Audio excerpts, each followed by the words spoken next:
Hey, how's it going? It's done. I finished it.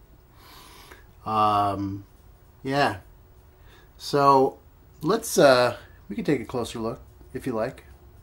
This is kind of uncomfortable for me right now anyway. Hold on.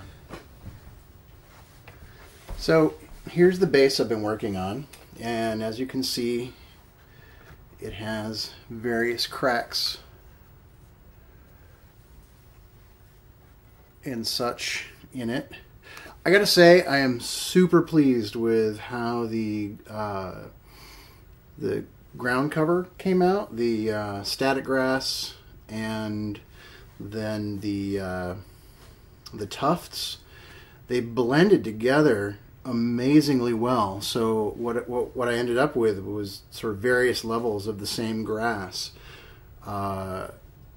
And it looks natural and fantastic, and I'm extremely pleased. And you know, it's just regular static grass. The tufts are Army Painter, Battlefields, Jungle Tuft, and really not much more. And when it was all said and done, I was so happy with it that I just left it alone. Little tip, what I used to attach the tufts was just the matte medium, Liquitex matte medium, as opposed to using glue. Glue can be kind of thick, and it can sometimes dry a little shiny. Sorry, ran out of battery power there for a second. What I was worried about wasn't so much the shininess, because it was going to get a matte coat. Anyway, but the thickness, and sometimes, you know, you can see the glue under it, but the matte medium dries super thin and it holds really well.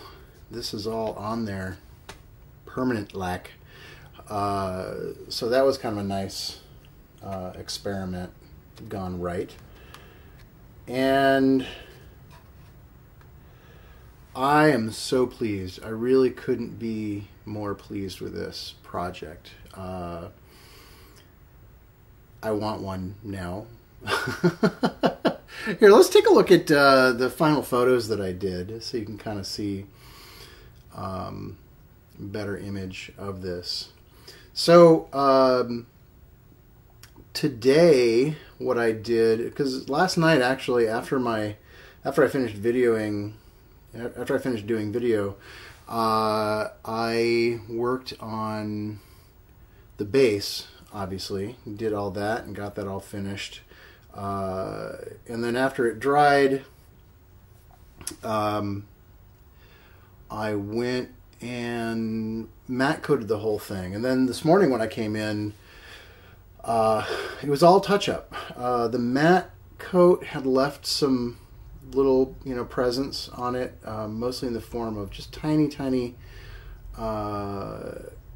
flecks of the flattening agent, which you'll sometimes get. You know, when you get that big white can, you know, like when you're spraying matte and you get white instead. Well, that's that flattening agent. This time I just got little dots of it, really fine dots, look like dust.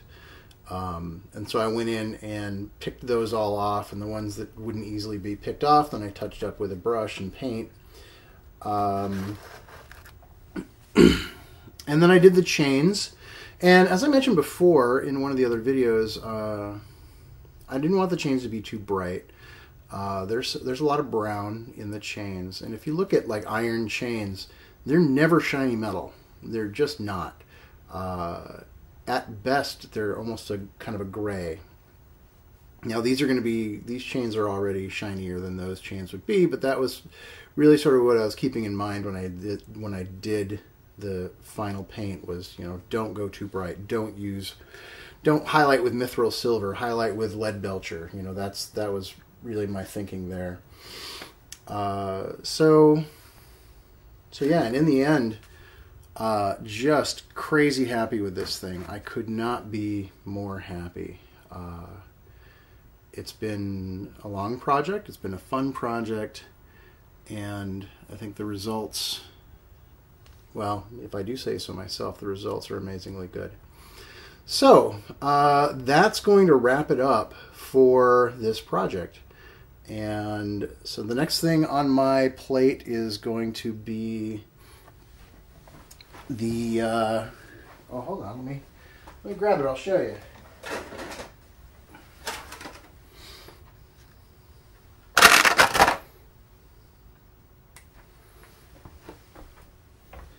Yet another beastie. This one's the Fireball / Punisher for dust. And yeah, I'm going to get started on that very soon. Although I still have this last Scourge piece. As soon as the replacement comes in, I got to do that too. So probably one of those two things is going to happen. Well, certainly one of those two things is going to happen next week. But that's it for now. Thanks for watching. If you have any questions at all about how I did this project, feel free to leave them in the comments. I respond to nearly every question.